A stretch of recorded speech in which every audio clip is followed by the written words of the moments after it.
বাংলাদেশ ক্রিকেটে একাদশ গঠন মানেই যেন এক চিরচেনা ধাঁচ। কিছু নাম সেখানে অবধারিত, কিছু মুখ সেখানে অপরিহার্য।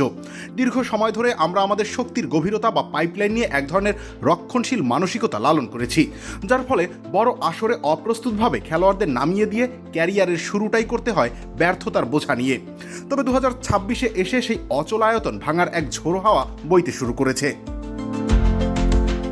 তানজিদ হাসান তামিমের কথাই ধরুন, দেশসেরা ওপেনার তামিম ইকবালের বিকল্প হিসেবেই বাংলাদেশ স্কোয়াডে আসেন তিনি। এমনকি নামে মাত্র 2-1 ম্যাচ দেখেই বিশ্বকাপের মতো কঠিন মঞ্চে নামিয়ে দেওয়া হয়েছিল তাকে। ফলাফল, ক্যারিয়ারের শুরুটা হয়েছে ভয়াবহ রকমের বাজে।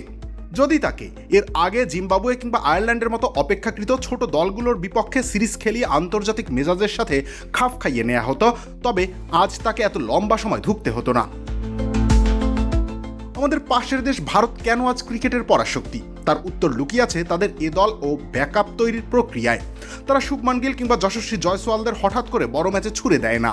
আয়ারল্যান্ড বা জিম্বাবুয়ের মতো দলগুলোর বিপক্ষে সিরিজগুলোতে এই তরুণদের খেলিয়ে আন্তর্জাতিক ক্রিকেটের জন্য পাকাপোক্ত করা হয়। ফলে যখন তারা কোনো বড় সিরিজে মূল দলে সুযোগ পায়, তখন তারা মোটেও নবাগতদের মতো নার্ভাস থাকে না। ভারত তাদের পাইপলাইনকে প্রস্তুত করে মাঠের অভিজ্ঞতায়, আর আমরা প্রস্তুত করি নেটের অনুশীলনে। পার্থক্যটা এখানেই। মুস্তাফিজুর, তাসকিনদের মতো নিয়মিত পারফরমারদের সরিয়ে নিউজিল্যান্ডে আর্ন করা এই দলের সাথে রিপন ও সাকলাইনকে সুযোগ দেওয়াটা সেই পুরনো ভুল থেকে শিক্ষা নেওয়ারই বহিঃপ্রকাশ। কেন আমরা নতুনদের সুযোগ দিতে ভয় পাই? কারণ হলো হারলে জনরোষ আর সমালোচনার ভয়। সিরিজ হারলে কি জবাবদিহি করতে হবে, এই চিন্তায় আমরা আমাদের মূল একাদশকেই বারবার ঘানি টানাই। ফলে আজও মাহমুদুল্লাহ রিয়াদের অবসর পরবর্তী একজন জেনুইন ফিনিশার পাচ্ছি না আমরা। কিন্তু 2026 সালে এসে ম্যানেজমেন্ট যে সাহস দেখিয়েছে, তাকে সাধুবাদ জানানো উচিত। সমালোচনার ভয়কে তুড়ি মেরে উড়িয়ে তারা রিপন আর সাকলাইনদের মতো তরুণদের সামনে এনেছে।